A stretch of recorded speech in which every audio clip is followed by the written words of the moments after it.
आप इसका क्या एक बेसिक फंडामेंटल था जो आपके सामने ये बता दिया मैंने। तो इतना इजी तरीके से अगर कंसेप्ट के साथ पढ़ोगे तो आपका बिल्कुल गलत होने का चांस नहीं है। चलो अब कोई इसको ऐसे रखो, इसके ऊपर मैं रूट चला गया और आपको होता है 9 किसका रूट होता है 3 सेंटीमीटर। आपके पास x की वैल्यू आ गई है, तो ये आपके पास क्या है x की वैल्यू। तो क्वेश्चन थोड़ा सा कॉम्प्लिकेटेड हो सकते हैं, 4 नंबर आपको लेना है तो थोड़ी सी पजल आपको होनी पड़ेगी, पर तुम्हारे भाई ने सब डाउट क्लियर कर दिया। जितने भी अमाउंट है क्वेश्चन है उस फॉर्मूले के बराबर रखा। आपका CSA लगेगा, बच्चे कंफ्यूज होते हैं TSA लगाएं या CSA लगाएं। जब भी आपके पास अगर बेस अगर गायब हो तो आपको सीधा सीधा क्या लगाना है CSA लगाना है। अगर ये कंप्लीट बेस भी दे दे तो आपको TSA लगाना है। जैसे आइसक्रीम खाते हो तो आइसक्रीम पर जो क्रीम डाला होता है वो जो गोल सा होता है ना, उसे कोन, वो कंप्लीट कोन होता है। अगर वहां तक आप खा जाते हो, सपोज करो यहाँ से खाते गए तो यहाँ तक खा गए, तो वो आपका CSA होगा। तो एक पॉइंट याद रखना मेरे भाई, आप क्लास 9th में हो और खास करके एक पॉइंट याद रखना, क्लास 10th वालों को प्री बोर्ड का डेट शीट आ चुका है।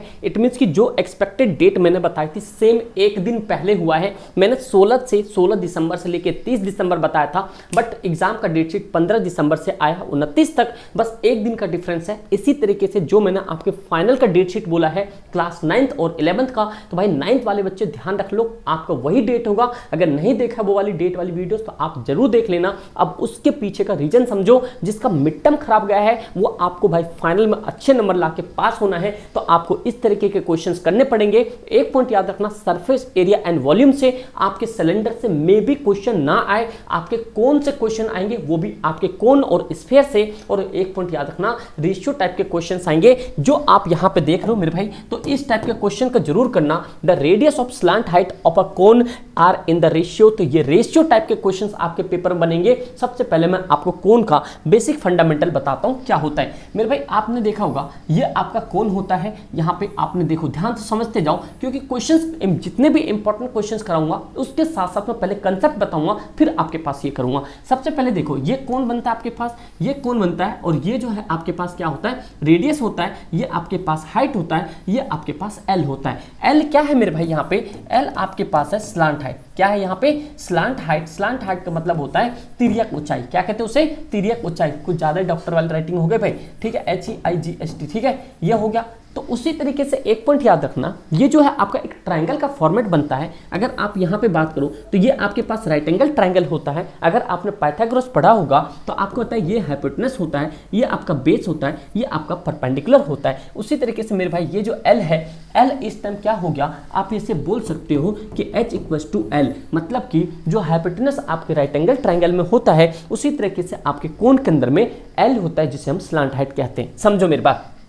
ये स्लांट हाइट निकालने के लिए फॉर्मूला होता है, ये होता है आपके पास h² प्लस में r², क्योंकि पाइथागोरस में भी आप जब हाइपोटेनस निकालते हो तो क्या करते हो, बेस और परपेंडिकुलर को ऐड कर देते हो। सेम उसी तरीके से ये कंडीशन यहाँ बनता है। अगर किसी भी क्वेश्चंस के अंदर में सपोज करो किसी क्वेश्चन में आपके पास हाइट निकालना है तो आप क्या करोगे, ये स्लांट हाइट दे रखा होगा उसमें से रेडियस माइनस कर दोगे। अगर कहीं रेडियस पूछेगा तो आप क्या करोगे, स्लांट हाइट में से हाइट को माइनस कर दोगे। तो ये आपका यहाँ से ये कंसेप्ट बन के तैयार हो जाएगा। समझ गए बात को।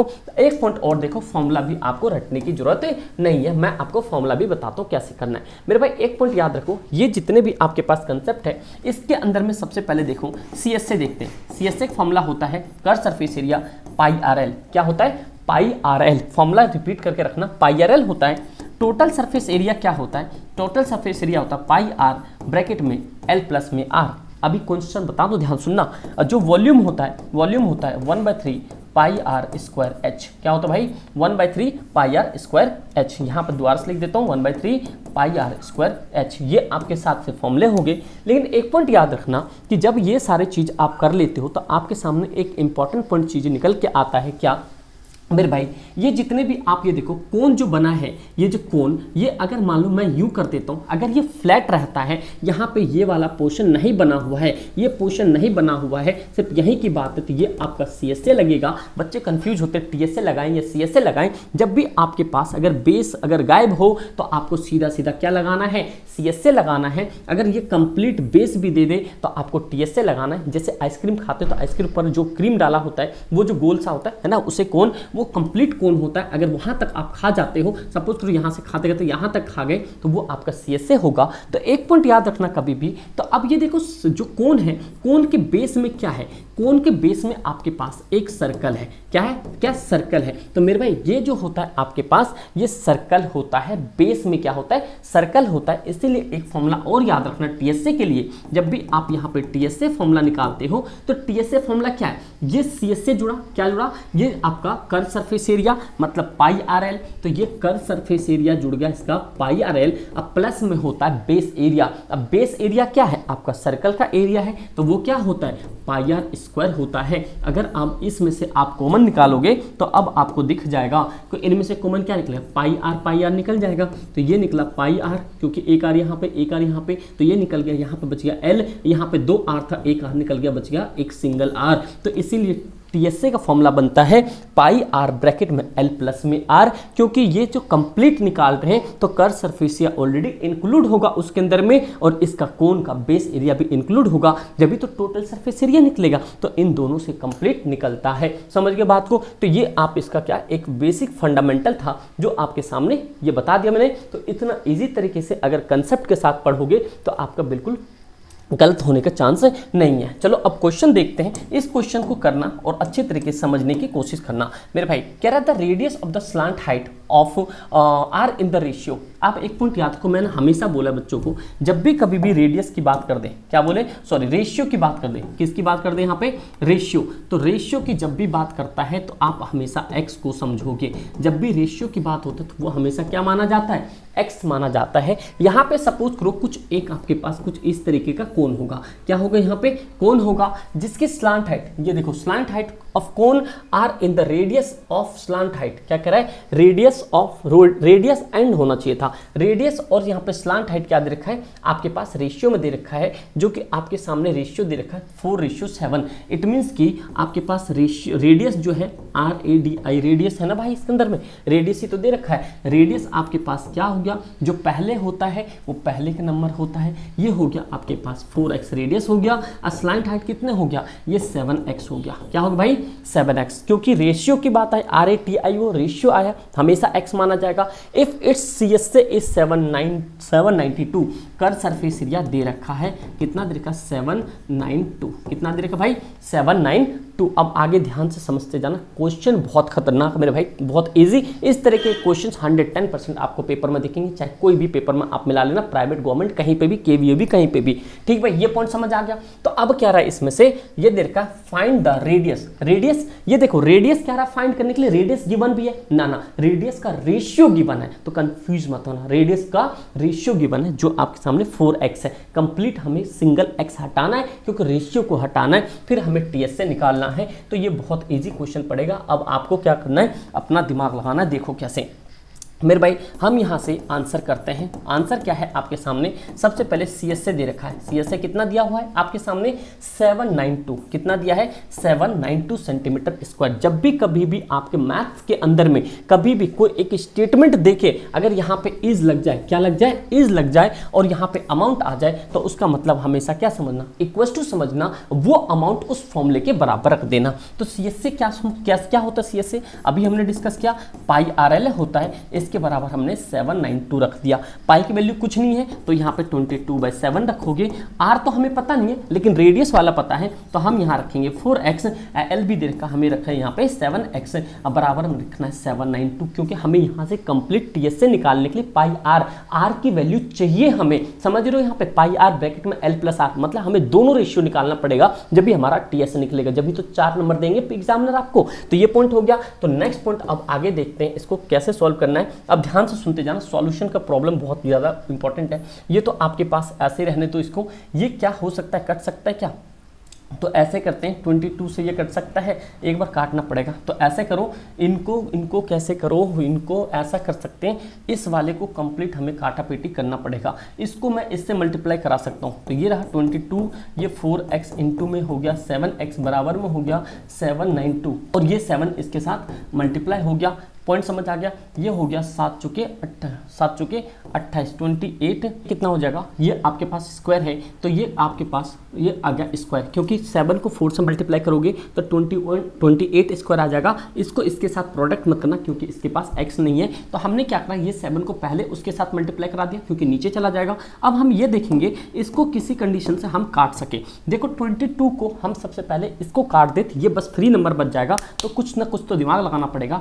11 से काटते हैं, 11 2 जा 22, 11 7 जा 77, यहाँ से 2 बढ़ जाएगा तो 11 2 जा 22। समझ आ रहा है क्या करा मैंने, 11 से काटा, 11 से 2 बार में 22 चला गया, 11 से 7 बार में 77 मतलब 77 चला गया, तो 79 था तो 77 चला गया तो 2 बच गया, 2 और 2 कितना 22 बच गया। और 11 के टेबल 22 कितने 2 टाइम्स में चला जाता है, ये 2 से 2 1 जा 2 कर दिया मैंने, और 2 से काट दिया मैंने 36 टाइम में, ये मेरा क्लेश खत्म हो गया। अब हम आगे देखते हैं कैसे कर सकते हैं, थोड़ी सी कैलकुलेशन आपको ध्यान रखना पड़ेगा। अब ये हो गया तो अब हमारे पास यहाँ पे कितना है, ये है 28 स्क्वायर, अब बराबर में 36 इंटू में है आपके पास 7, ये है भाई यहाँ पे ये 28 है भाई, समझ गए। तो अब ऐसा करना पड़ेगा हमें किसी भी कंडीशन से, ये देखो कैसे काटते, 7 से ऐसे रख ले, एक बार दोबारा से कंप्लीट अच्छे से लिखता हूँ बड़े राइटिंग में, 28x स्क्वायर बराबर में 36 इंटू 7 है ना भाई, ये कट सकता है क्या, 7 से अगर हम 28 को काट दें तो बात बन सकता है 7 1 जा 7 और 7 4 जा 7 चुके 28, 4 टाइम्स में चला गया ये, ठीक है भाई, ये कितने टाइम्स में चला गया 4 टाइम्स में, ठीक है भाई। तो अब हमारे पास आ गया 4x स्क्वायर बराबर में 36, अब 4 को काट सकते हो क्या, 4 1 जा 4 और 4 9 जा 36, ये हो गया x स्क्वायर इक्वल टू कितना हो गया 9। अब क्या ही बचा इसके अंदर में, कुछ नहीं है, अब ध्यान से सुनते जाओ क्या है, ये आपके पास x स्क्वायर बराबर में 9 है तो x को ऐसे रखो, इसके ऊपर में रूट चला गया और आपको होता है 9 किसका रूट होता है 3 सेंटीमीटर, आपके पास x की वैल्यू आ गई है, तो ये आपके पास क्या है x की वैल्यू। तो क्वेश्चन थोड़ा सा कॉम्प्लिकेटेड हो सकता है, 4 नंबर आपको लेना है तो थोड़ी सी पजल आपको होनी पड़ेगी, पर तुम्हारे भाई ने सब डाउट क्लियर कर दिया। जितने भी अमाउंट है क्वेश्चन है उस फॉर्मूले के बराबर रखा, आपने वैल्यू पुट किया, वो आपके पास स्क्वायर के बराबर आ गया, वो अमाउंट आपने यहाँ से तिगड़ में लगाया, काटापीटी की, काटापीटी करने के बाद आपके पास x की वैल्यू आ गई, और x आपने क्या माना था, x आपने माना था रेशियो, क्या माना था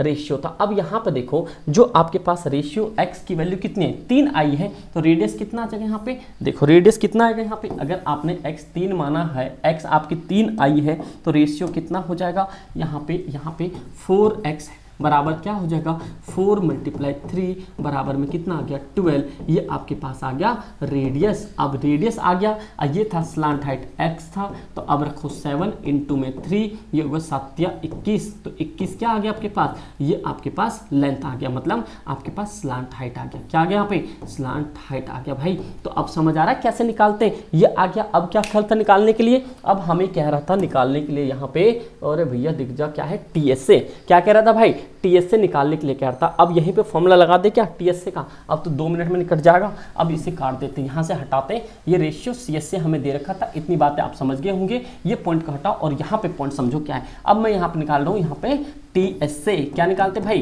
टीएस से टोटल सरफेस एरिया, फटाफट से फॉर्मूला होता हूँ। अच्छा ये तो ऑनलाइन है, मुझे लगा ऑफलाइन वाले बच्चे से उनको पता है कैसा होता है, बोर्ड पे आना पड़ता है तुरंत ही। ठीक भाई कैसे होता है, ये आपके पास होता है पाई आर ब्रैकेट में एल प्लस में आर, क्या ही दिक्कत है 22/7 इंटू रेडियस, रेडियस कितना है आपके पास 12, ये 12 रख लो ब्रैकेट, एल की वैल्यू कितने आई है ये 21, अब प्लस में ये कितना हो गया आर। अब हो गया यहाँ पे, अब कुछ भी नहीं है, अब क्या करना है इन दोनों को ऐड करना। एक स्टेप और करके बता देता हूँ, एक स्टेप मैं और कर देता हूँ, उसके आगे आप लोग करना। देखो भाई एक स्टेप और कर देता हूँ, ये 22/7 मैंने एज इट इज रखा, इंटू 12 रखा, इनको जोड़ते हैं तो ये कितना होगा 33। अब क्या कर सकते हो मेरे शेर से नहीं हो, इसको हटा दूँ, चलो हटा दिया ठीक है। अब क्या करना है, अब आपको आगे का प्रोसीजर, ये जो है आपका ये कंप्लीटली जो मैं दे रहा हूँ ये आपका होमवर्क है। इसका आंसर आप लोग को क्या करना है कमेंट करके बताना है। क्या करना है, इन दोनों को पहले मल्टीप्लाई करना, फिर ऊपर वाले इससे मल्टीप्लाई करके डिवाइड कर देना, ये आपका आंसर आ जाएगा। तो जितने भी शेयर से नहीं हो इस क्वेश्चन का सभी बच्चों का कमेंट आना चाहिए, और भाई इस वीडियो को इतने लोगों में शेयर कर देना जिसके मैथ्स कमजोर है। अगर आप लोग चाहते हो ना भाई मैथ्स के और पर्टिकुलर कंप्लीटली जो भी पेपर बने आपके पास इंपॉर्टेंट क्वेश्चन करा दिया जाए, कमेंट सेक्शन में कमेंट होना चाहिए। और भाई सब पता चलता है कितने बच्चों ने शेयर किया और नहीं किया। इस वीडियो को शेयर जरूर करना और भाई लाइक ज़्यादा ज़्यादा करना, जिससे तुम्हारा भाई मोटिवेट होकर और सारे क्वेश्चन कर सके। व्हाट्सएप ग्रुप से ज्वाइन नहीं हो जाना, कोई भी दिक्कत परेशानी हो इंस्टाग्राम पे आप बता सकते हो। ठीक दोस्त, thank you so much and जय हिंद।